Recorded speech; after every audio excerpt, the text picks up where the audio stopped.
Bismillahir-Rahmanir-Rahim. Alhamdulillahi Rabbil Alameen. Ar-Rahmanir-Rahim. Maliki Yawmiddin. Iyaka na'budu wa iyaka nasta'in. Ihdina sirata mustaqim. Sirata ladina an'amta alayhim. Ghayril maghdubi alayhim. Waladdaleen. Ameen. With Allah's name, the merciful benefactor, the merciful redeemer. All praise is due to Allah, the God and evolver, the cherisher and sustainer of all the systems of knowledge. The merciful benefactor, the merciful redeemer, the sole judge on the day of religion. We worship you only, and we turn to you only, begging assistance. Guide us on the straight way, the way of those on whom you bestow blessing, not those who incur wrath, nor those who go astray. Amen.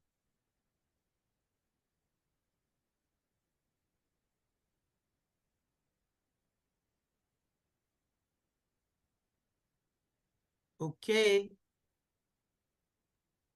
Assalamu alaikum, everyone, and thank you for being with us on Study Al-Islam today. Sister Fitrah is having some issues with her audio, so she's going to go out and come back in so that we can hear her. But we're going to get started with the program, so thank you so much, Imam Salim, for opening us up with that dua. We're always happy to see you each and every Sunday. Today we have a wonderful presentation prepared for you by Sister Raheemah Shamsid-Deen Hampton, and she's going to be talking with us about education. We know that that's so important to us in this community, and we really want to get back to educating our children appropriately and making sure that they have all the wonderful and insightful knowledge about Al-Islam so that it's beneficial to their lives. And so her bio can be found in the Study Al-Islam newsletter. So please go and see the newsletter and read all about her credentials and accomplishments. And without further ado, we're going to bring her on to bless us with her presentation. Sister Raheemah. Assalamu alaikum. Happy to be joining you this Sunday morning to talk to you. I'm from Philadelphia, Pennsylvania. I'm from Masjidullah. Masjidullah is in the northwest section of Philadelphia. Masjidullah Center of Excellence. And we're going to talk today about our Madrasa program and our Islamic Day School program. I am going to share my screen with you all in a second. Okay, so hopefully everybody is seeing my screen at this particular time. And we're going to, our Masjidullah Islamic Day and Weekend Schools.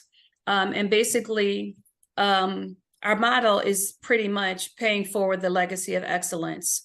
And we have to continue to pay forward our legacy of excellence for our children, for generations and generations to come. Succession planning is the way to go. It's the motto, it's the key of the day.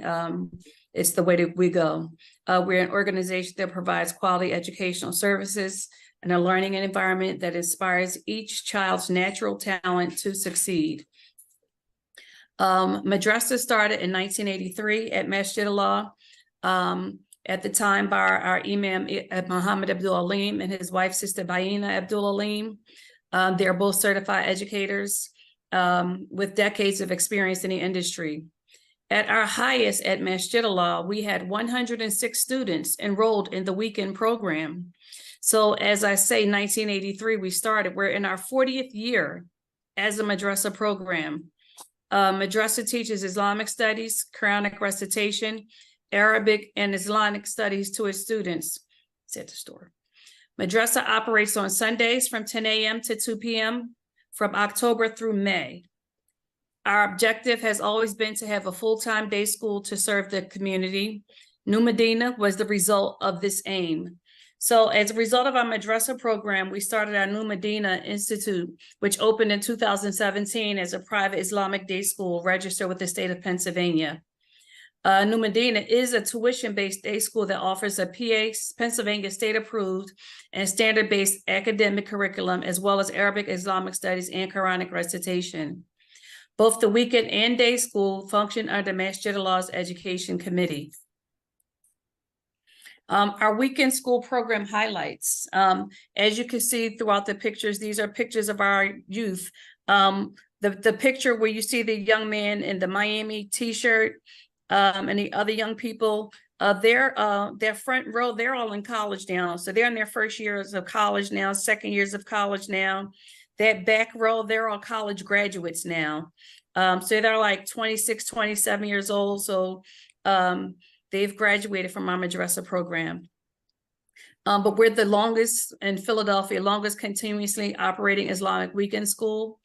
We incorporate interfaith learning. That's really important for us. So we have been able to forge relationships with our Christian and Jewish faith traditions with peers of both. So throughout the year, we have programming with both our Christian faith and Jewish faith traditions. We have received rewards for recognition for our service to the community. And it's a well-rounded program. So it's really important for us to have a well-rounded program for our youth. Not just the Islam, providing the Quran and Islamic studies, but also community services as well.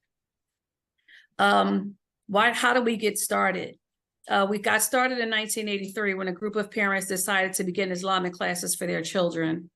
It's geared towards families who want their children to learn Islam, but are not able to have them enrolled in a private Islamic school.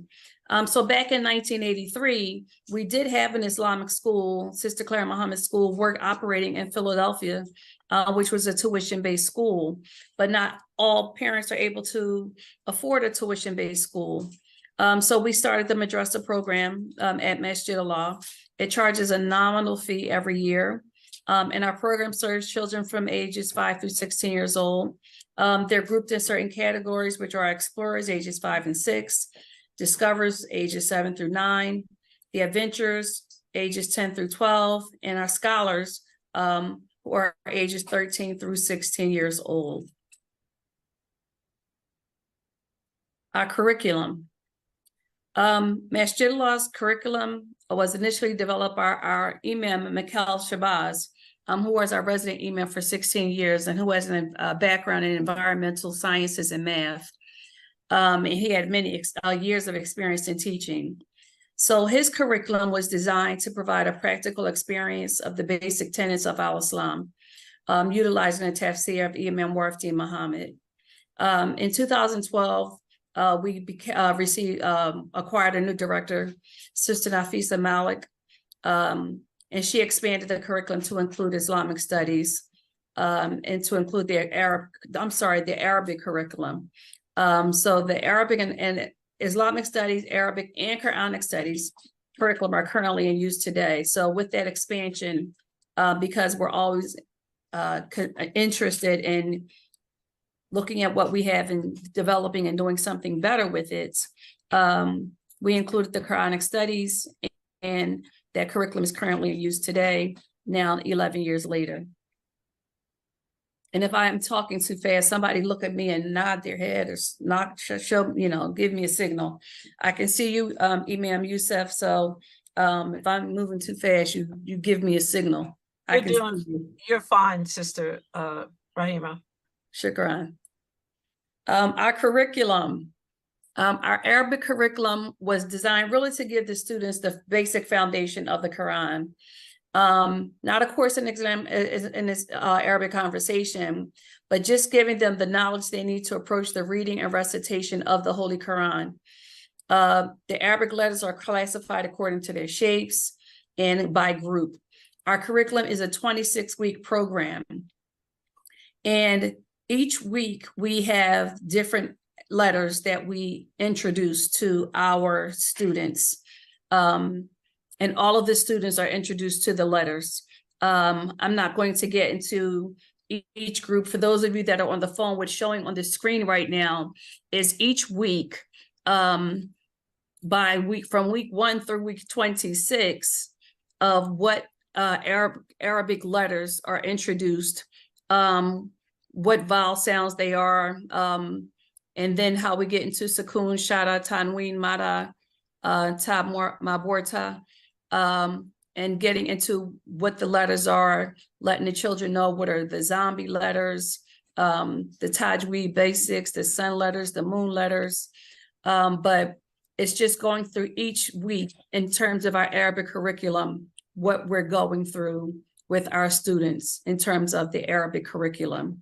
So it goes through all of the letters through that 26-week curriculum. And on week 26, however, we do have final exams.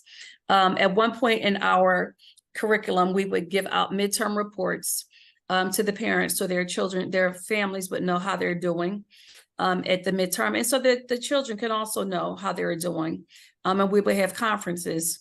And at the end, they will have a final exam. In our Islamic studies curriculum is aimed at teaching our students to understand that Islam is a comprehensive, balanced, and perfect way of life.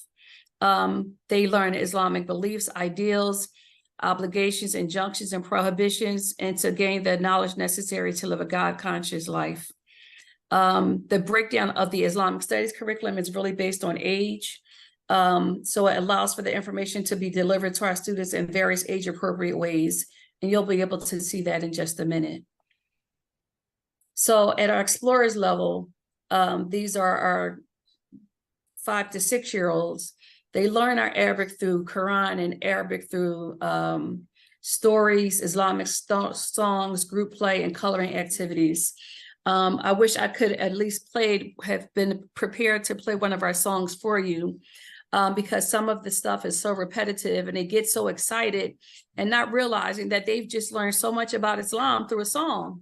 And they come prepared every week because they start their day off with going through a routine of songs. And that by the time they look, they've learned the Shahada, they've learned the 5 pillars, they've learned some names of animals in Arabic, and they've learned some fun things just through that probably first 20 minutes of their day.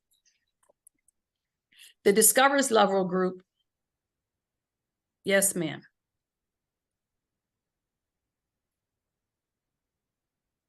The Discoverers level group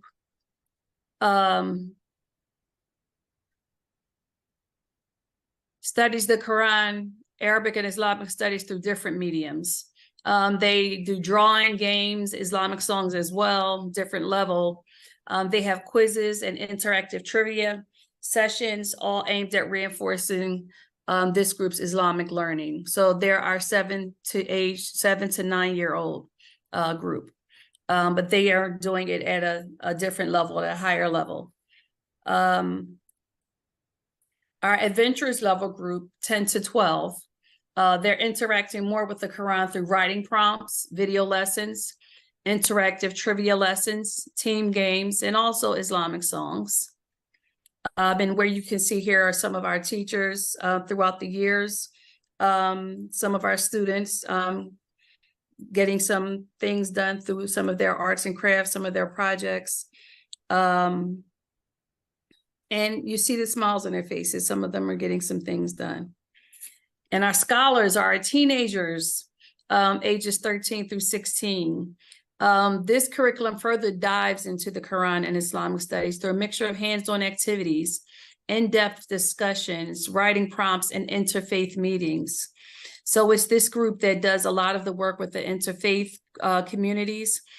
We do something with one of our Jewish synagogues every year.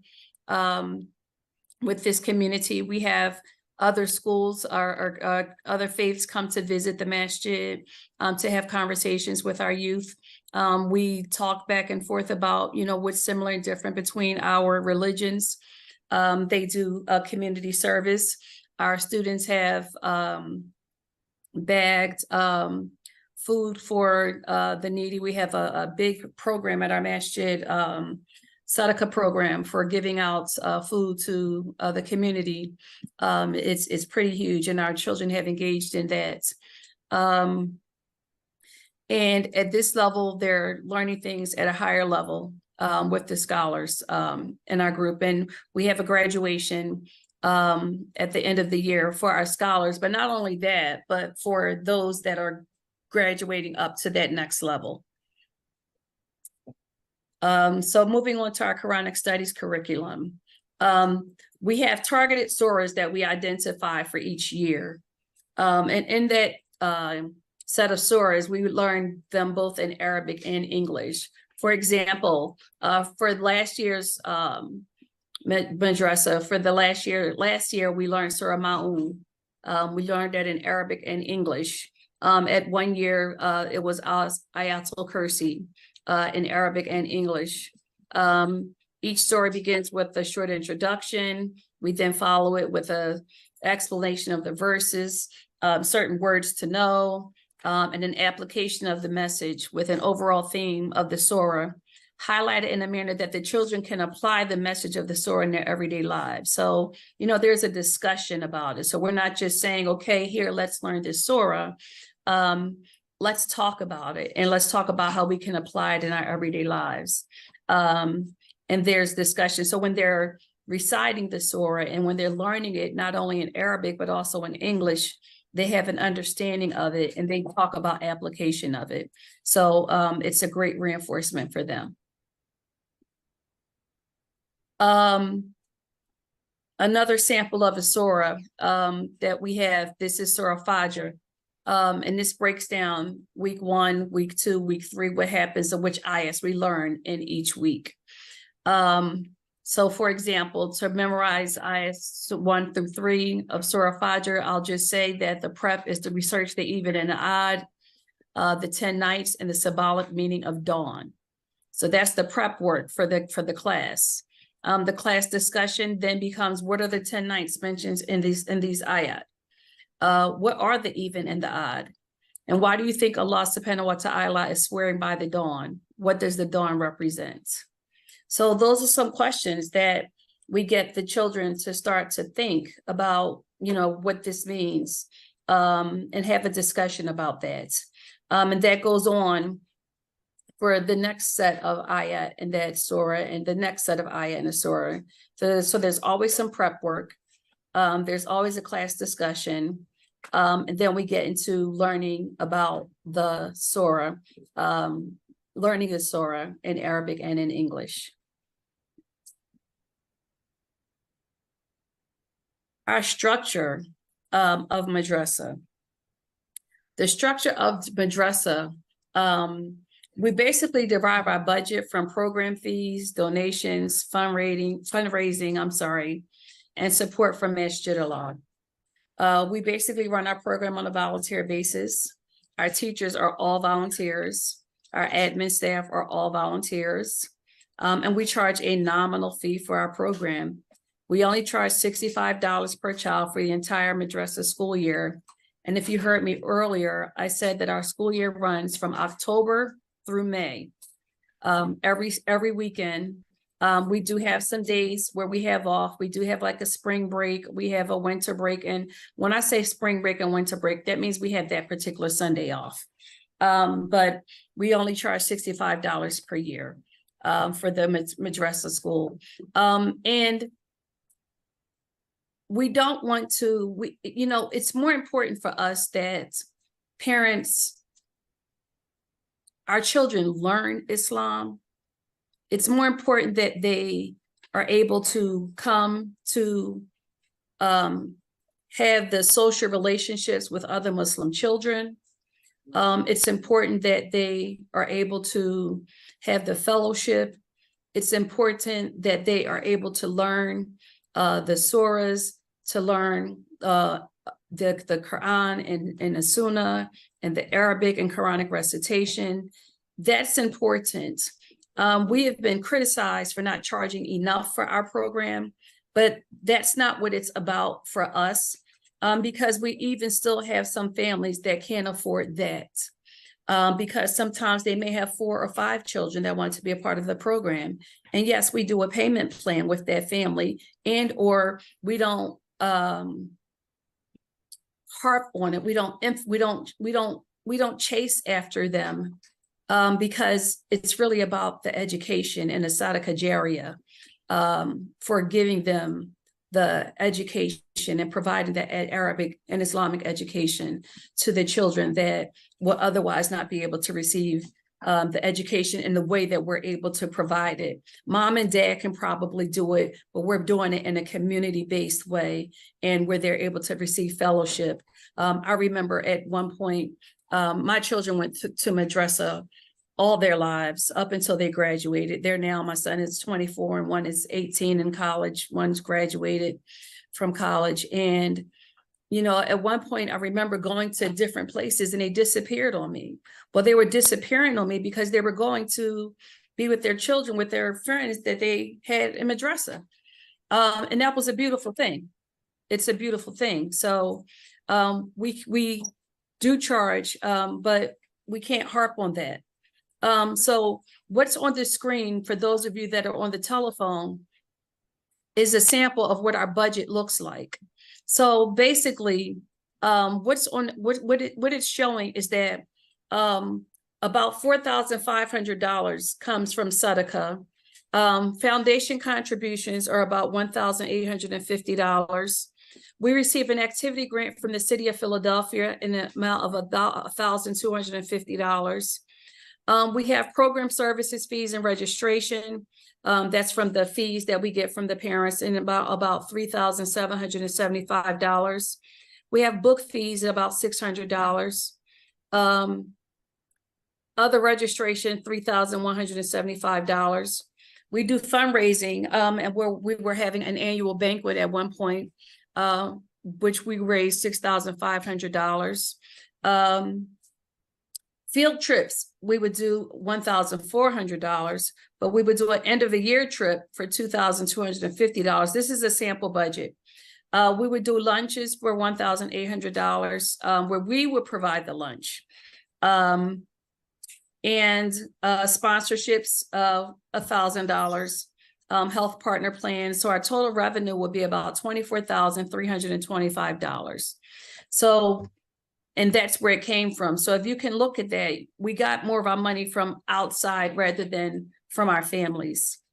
Our expenditures, however, I said 24,000. Our expenditures ended up being $23,225, because we would do an end of the year trip for our young people because they deserved it. They worked very hard during the year. And we would try to do a trip every year at the end of the year to celebrate their accomplishments. One year we did have a anonymous donor provide a stipend to the teachers for that particular year, but that didn't stop our teachers from volunteering. They continued to volunteer with or without a stipend. And we wanted to continue to do field trip, again, purchase lunch supplies, cost of fundraising, do different fundraising projects and other things to continue to support the Madrasa program. Our day school program. We have a day school program also that's that's an extension of our Madrasa program, our education committee, which is our New Medina program. And we also include our African culture programming as an anchor in our curriculum. We introduce STEM-based learning, which includes robotics, video game coding, introduction to computer systems. The platform completely rolled out for all students, 2nd through 12th grades, in the 2021 through 2022 school year. It also affords credit recovery for high school students, which is a big thing. So that's a very big thing for us in Philadelphia. I spoke ahead of myself. We're also excited about this because it's able to earn certification in computer programming and coding. We have been blessed through a program in Delaware to be able to offer coding to our students and to also be able to gain from coding and get certifications for our students. And it's a more robust delivery of New Medina's hybrid classroom delivery model, because New Medina and some of the classrooms is a hybrid delivery model. But with New Medina, there's a huge celebration when it comes to celebrating our African American culture, as you can see through some of these pictures. And it's just an extension from our Madrasa program. Some of our Madrasa students attend the New Medina Institute. Again, great, because it's an extension of, and while it's tuition-based, it's something that is affordable that our students can, our parents are able to pay for. And here's some pictures of some of our students throughout the years, engaging in some of our wonderful things throughout the years, our pre-Ramadan teen getaway, some of our robotics, somebody engaging in science, doing an experience here in science with I look like pears, I think and look like eggs there. We're in our computers, we're doing something on a Zoom, somebody, their children are outside, playing outside in the playground. The food distribution up at the top, they're assisting with, looks like food distribution, but also looks like they're serving for an iftar, because we do also with Madrasa and New Medina do iftars every year during the month of Ramadan. We host them, and we see some of our children at the bottom getting very happy, getting certificates. But this is what our program is all about. And for our community's support, all we ask for is continued du'as, continued financial support from our community.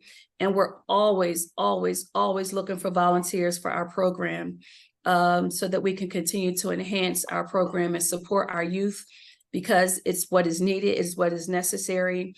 And we want to continue to succession plan, continue to have 40 more years of the Madrasa program working and working in our community, and continue to help in whatever ways that we can to help build programs in other communities. And we love and appreciate our extended Masjidullah family. That includes you all that are on this call. And I thank you all for your participation. I thank you all, appreciate your listening to me today. I know I've been talking. I'm going to open it up at this time, saying that I am concluding my talking. It's now time for you to talk and for me to listen. Thank you all. Assalamu alaikum. Walaikum salam. Raheemah, first of all, that was a very inspiring and wonderful presentation. It is really rewarding to see the emphasis placed on critical thinking and leadership, teaching leadership skills, which is really important in our community as independent thinkers.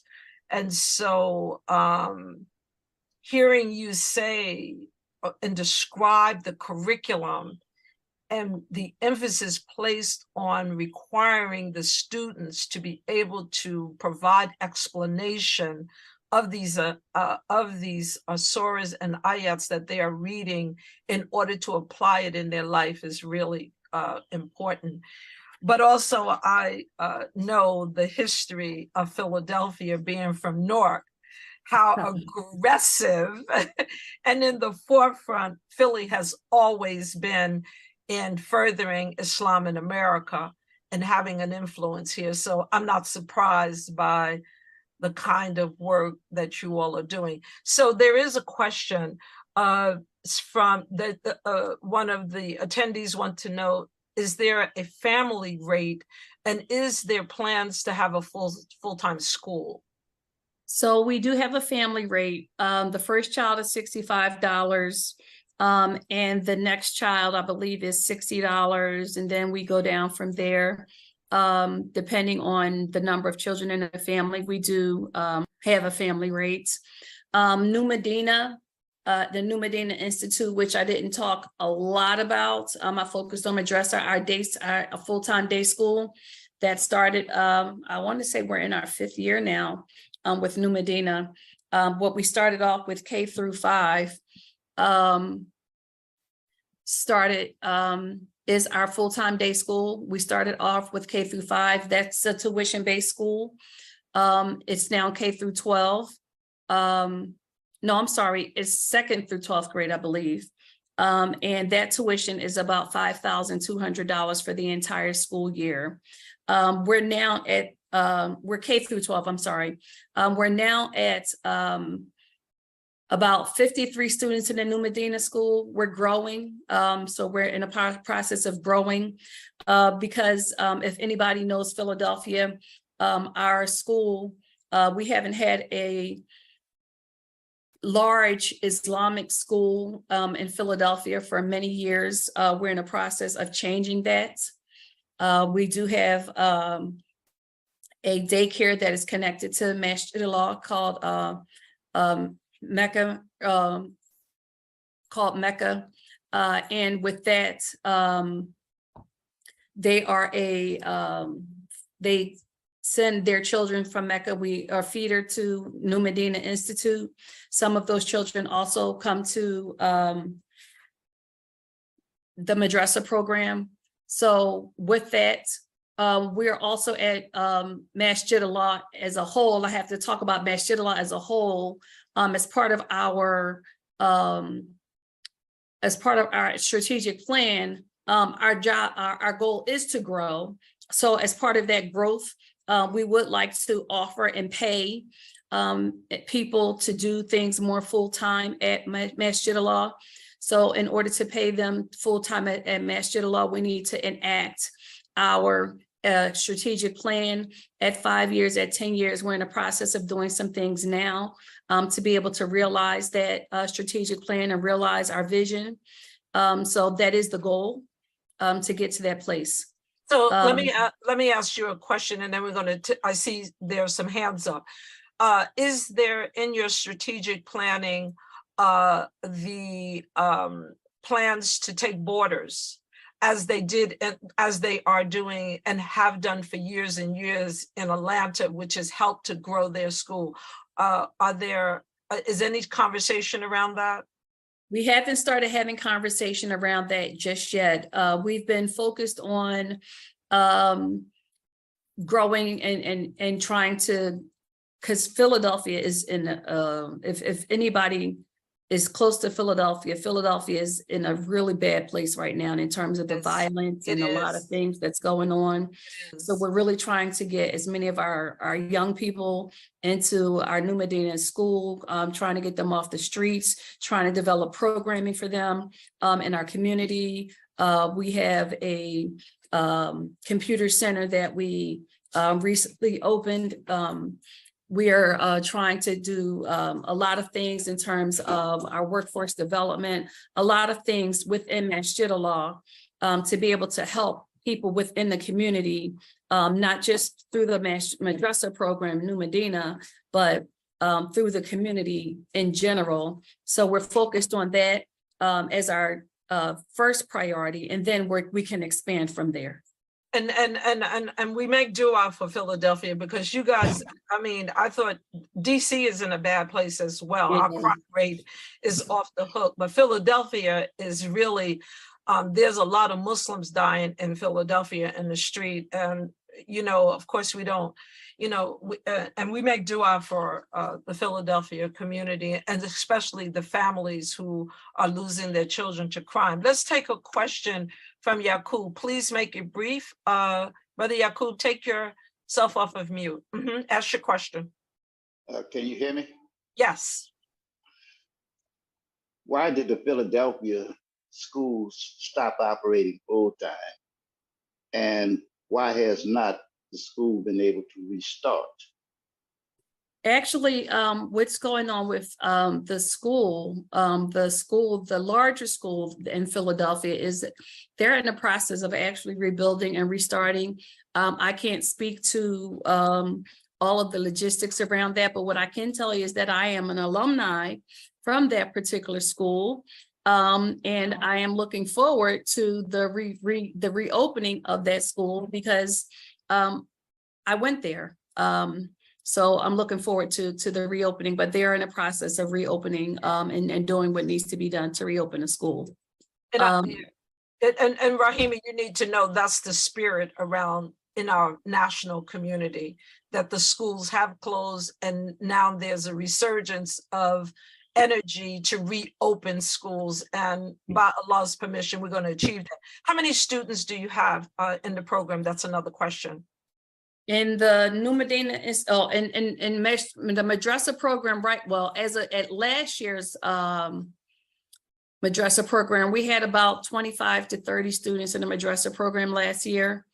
At our height, we had about 106. The students, the building was too small for the students. We have since moved to a larger building, but that just speaks to how much there is a need for the program. I think that the opening of the New Medina Institute helped with that number of the children going to being able to have the New Medina Institute, with our numbers of the decrease with the Madrasa program, but also we're recruiting and bringing more students into our Madrasa program. We're starting to outreach now for us to start opening up in for this month.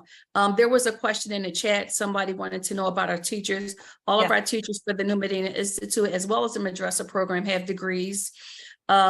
We do, when we talk to people about that, that's not a requirement that we ask that you have a degree. We're really looking for a certain skill set. We're all moms or dads, so we're looking for that. We're looking for a person that can interact with children. We're looking for somebody that has a certain nurturing about them, and that can teach in a certain way where they're able to teach in a child-friendly way and children can learn. There's also a question of what books do you use? Oh, our books are called, let me chew on that for a second. There's a certain book that we use. There's a certain book that we do use for our different levels of students in our classes. I believe they're called Weekend Learning Publishing, that we use, Weekend Learning Publishing. Maybe someone who's listening, who's in the school, will text you that. Let's go on to Sister Najma's question. Sister Najma, take yourself off of mute and ask your question, please. Yes, Assalamu alaikum, Sister Raheemah. Yes, ma'am. I was born and raised in Philadelphia, coming through the Nation of Islam through Temple number 12 with Minister Jeremiah Shabazz. Very good friend of mine, Brother Shamsid-Deen, used to be principal at our school on Wyalusing Avenue. Is that the building you're remodeling? And also, are there opportunities where we can sponsor a family? With that information, I would appreciate it. Assalamu alaikum. Walaikum salam. Oh, definitely. So yes, that is the school that they're remodeling. Yes, that's the school that I went to. And yes, you can sponsor a family. I can provide our information in the chat, our email address, where you can send information on where you can, what did I just do? I did something. I thought I was sending something in the chat. And Raheemah, what you can do is also send it to me in a text. And if anyone doesn't get it off of the chat, if they write me at studyalislam@gmail.com, I can send them the information via email. Do we have any other questions for Sister Raheemah? Yes. Do we have any other questions for Sister Raheemah? I know we have a lot of teachers on the line. I know that we have many areas that are trying to open the school. Sister Zakia, please ask your question. Sister Zakia Hassan, take yourself off of mute. Yes, ma'am. Can you hear me? Yes. Alhamdulillah. The questions that I have, when the tuition that you said for the children, and that's for the whole year, alhamdulillah. And you broke it down, so if there's one child is 65 and then it's lower for other children. the beautiful thing about it is when and how do you go about getting the donations from the places that you're getting them from? Like, do you send out information and asking for it, or just, what do you do for that? Number one. And number two, I just want to say, alhamdulillah, may Allah continue to bless you with the growth of your school. We've been doing the school for over 40 years also. And sometimes we have 3 students, sometimes we have 12, but we keep it going, but alhamdulillah.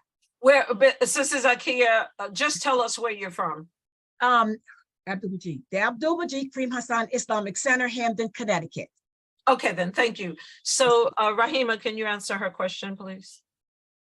So we get our donations. Sometimes they come right through the Sadaqah. When we collect at Juma, they'll come through Sadaqah. The city of Philadelphia has what's called an activities grant. So when we get an activities grant through the city of Philadelphia, we receive some of the funds from the activities grant, which goes to the children's activities through the masjid. So, and that comes from the Public Child Welfare Agency in the city through their kind of a prevention program. So you might want to check the prevention programs in your city to see what kind of activities grant they may have to be able to get acclimated to that, and for your masjid to be able to apply for that to get the money for your madrasa program. I heard you. If there's any other questions, please raise your hand and I will acknowledge you. Raheemah, I heard you specifically mention the relationship that the Madrasa school is building with the Jewish community. Mm-hmm. But my question to you is, what, if any, specific relationship are we building, is the school in Philadelphia building with our Christian brothers who are Baptists? Many of them, many of them who are our family members, I understand that. And I know that, we take for granted because we are all African Americans, but there is a need for us to build special relationships with them as well. So please address that. So yes, during my presentation, I did mention the Christian community as well, but I probably didn't expand on it like I did with the Jewish community. We do also have programs with the Christian community as well. I didn't specify Baptist or evangelists or any specific type of Christian community, but we have programming with the Christian community in the same way that we have with the Jewish community at Masjidullah with our Madrasa program and with our New Medina Institute as well. I'm glad to hear that, because I really, in working with our national community, and I often hear the emphasis placed on communities outside of our own community that happens to be our African American brothers and sisters who are Christians, and we just need to pay attention to that we don't. And so I'm glad to hear that there is a program that's designed for our children and our community to build those relationships, because Imam Muhammad said that, well, even in the Quran, it says that the Christians are closest to us in relations. Are there any other questions for Sister Raheemah? I just want to add that interfaith, we have a large interfaith program at Masjidullah. Mm-hmm. So working with the interfaith community is one of our priorities. We do a lot of work with the interfaith community. We sponsor a lot of things with interfaith. So that is a huge priority at Masjidullah. This is not why I am here, but I do serve on the Masjidullah's Board of Trustees. So that is a huge priority for us as a community. And we do a lot of work. And when we do it, we really come together as a community. And when we do things within the community supports us. When we have things that happen within our community that may be done at our community, the other communities show up for us. When things happen in their churches or their synagogues or we show up for them. They show up on our floor at Juma. We show up for them. So there's a lot of work that happens interfaith in our community. So we are blessed in that area at Masjidullah.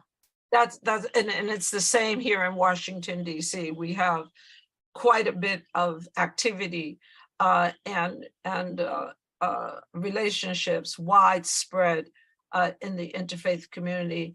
But when I spoke at the International African American Museum at their interfaith program, I was shocked by the number of people that was so surprised and happy to hear about Bilal being an African Muslim who was in the forefront and a companion of our prophet. And it just made me realize that they know a little bit about Islam, though we know a lot about Christianity. And so it's really important that we make sure that we are strengthening those relationships within our African-American family in Islam, as well as those with Christians. I see we have Sister Matala on the line. Raise her hand. Sister Matala, please ask your question. Assalamu alaikum. Thank you for your presentation, Sister Raheemah, and Sister Fitrah for having Sister Raheemah on the program. The question I have is, as of today, what is the most important thing that you need for your program that those of us who are listening to you can do to help in the success of your program? Thank you. Excellent question. I would say funding for our program for its continued success. We would like to bring in more people. So what I didn't say earlier is that 40% of our teachers have advanced degrees. What I did not say was that our program operates year round. So not only do we have the preschool program, the school during the day, the weekend school Madrasa program, we also have a summer camp. So it's a year-round thing. So how we can help support families. So what we can do to be able to offset some of the costs, while $5,200 might not sound like a lot of money for you, it might be a pretty cost if I have 2 children or 3 children that I would like to send to the New Medina Institute.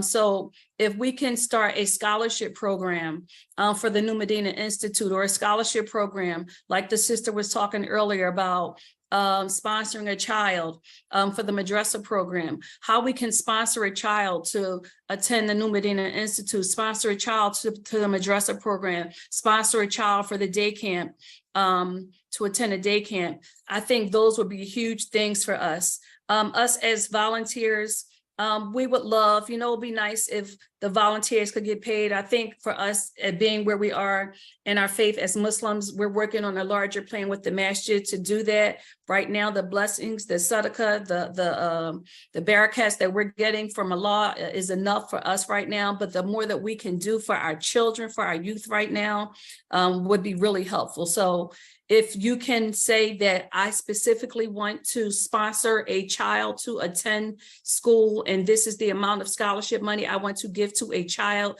and here's how I want it. If a parent has 2 children, I want to sponsor 1, or I want to sponsor this amount, or if a parent is a single parent family, I want to sponsor this, or I want to sponsor this many children for the Madrasa program. Being specific about how you want to sponsor, I think that would be the biggest thing, because that's what's going to bring in our numbers and help us with our families, with our school, and with our day camp, our summer program. So Sister Raheemah, please put in the chat where people can donate, and also send me a text after, because I know that people will be sending me requests for that. Michael Hamid, please take yourself off of mute and ask your question. We only have 2 more minutes. Please ask your question. Thank you. Assalamu alaikum to you both. My question is in regards to what the Imam shared with us in terms of having members of our business community using the Quran as their business partners. And with that kind of focus, how have the Muslim business community and other groups of business people in respect of your strategic plan, how have they come forward, or have you strategies for bringing the business interests forward? Thank you. You're talking about Muslim businesses in the community, sir? Where'd you go? Why don't we do both? Why don't we do both? Because we only have 2 minutes. If we have businesses in the community that are supporting us, our treasurer would have more specifics on that. On that topic, I am not aware of outwardly, unless they're giving their sadaqah. Sometimes some of our sadaqah is given more anonymously and not people being outright about the sadaqah that they're giving towards certain things. They're more humble community. We have a more older community, and they have a lot of humility. So they're not more as outright with being open about their sadaqah. One of our goals is to partner with a lot of businesses to help, where we have some businesses that's connected to our administration building and rents office space from us. But our goal is to do more outreach in our partnerships with businesses within the community. There's a question being asked. Can the community who would like to visit the school, who are in the process of opening a school, come and visit the Philadelphia Madrasa School? Absolutely. We would love it. We would absolutely love it. I was obligated to ask the question, but I knew the answer. But I certainly am obligated to ask the question. Sister Raheemah, we are going to close on this. I think you've answered them. I don't want to, as regard the businesses, that I don't use the word humble synonymous with anybody from Philadelphia, but being from Newark. But, we love you all. We know that, you guys have done excellent work and have been an example and in the forefront of lots of progress in this community. And we support you in everything that you do that is good. And certainly our friendship with Philadelphia goes back to the very beginning of time in the Nation of Islam. So with no further questions on the chat that I've missed, there is where you can donate to the school, and I will send the information out to you if you request it at studyalislam@gmail.com. Sister Raheemah, you have been wonderful. It's so nice to see our second generation, although, I can't call you, you got a child just graduated from college. I can't call you. I told my age, didn't I? You shared that, I didn't. So I can't say our babies anymore, but my age group always look at you all as our babies, the fruit from our orchard, our trees. And I can't tell you how proud we are of the work that you all are continuing. I do want to ask you one question that I would be remiss if I didn't. Is there a particular emphasis on the language of Imam Muhammad taught in the school?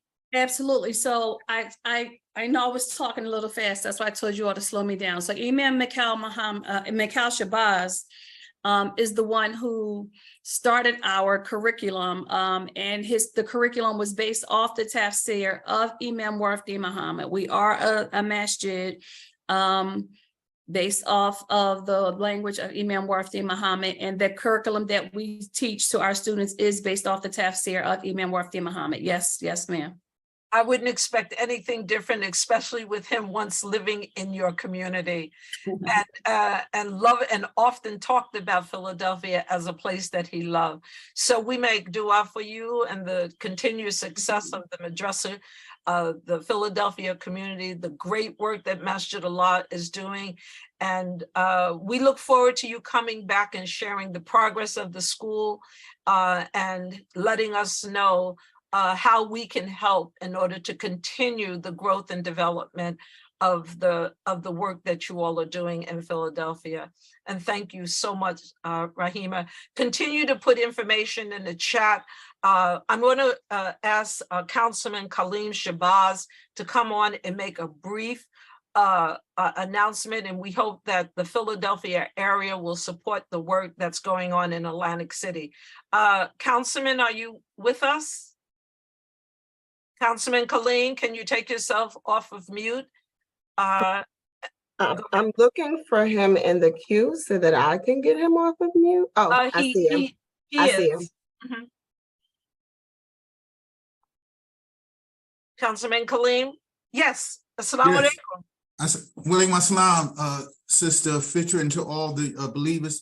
Excellent presentation by the sister from Philly. I'm inspired by her. Let me make my announcement very briefly to everyone. Monday, October 30th at 12 noon in Atlantic City at Madison and Massachusetts Avenue. We're dedicating the street corner to Imam W.D. Muhammad.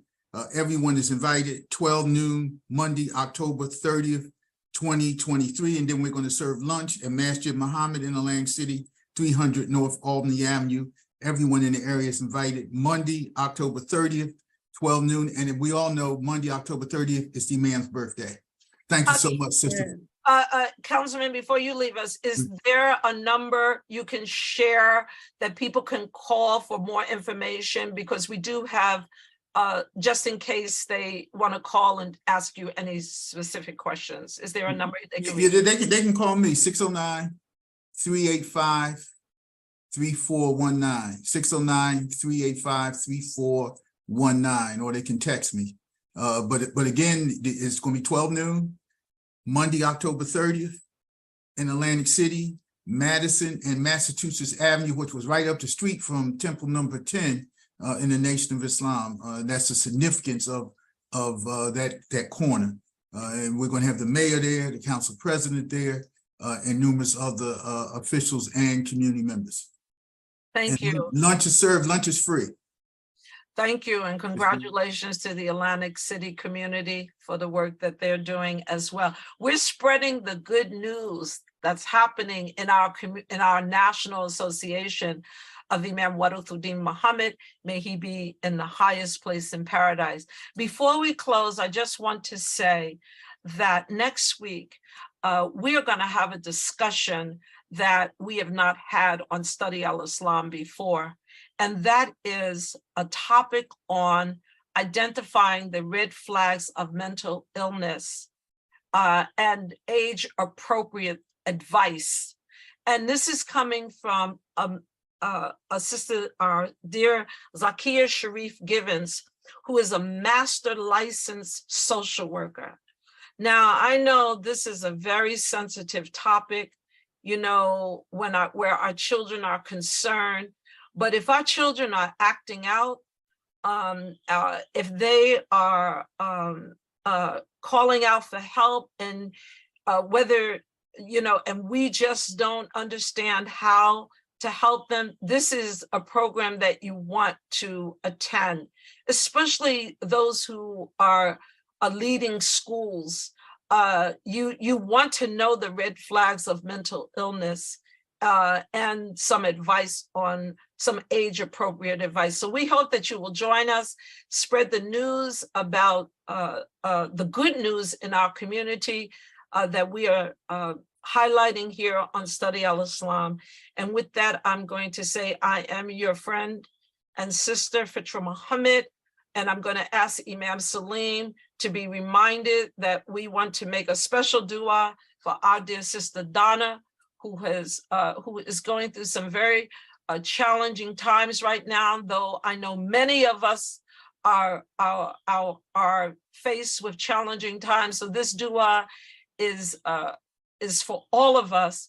And so Imam Salim, can you close us in a special dua for those who are facing challenges? And let me say this last thing on Palestine. I don't want to be political, and I'm going to refrain from offering my personal opinion, because that is not how we roll in this community. In this community, we begin with what Allah subhanahu wa ta'ala guides us through our prophet, peace be upon him. Then we go from there to the wisdom of our leaders, and our opinion is last. But the reality and the facts is that the Palestinians are living under apartheid. That cannot be denied. So in our du'as, let us mention them and ask Allah to guide the hearts and of the suffering, because we know what apartheid is, and we know what it means to be at the hands of evil leadership that would see a people become extinct, because that was our situation at one time. So with that said, I'm going to just read to you a hadith from our prophet, and it says, caution will not be of any benefits against Allah's qada, his will. No matter how cautious you are, if something has been willed for you, it will happen. But du'as, benefits matter that have occurred and will occur. Let me just read that last bit for you again.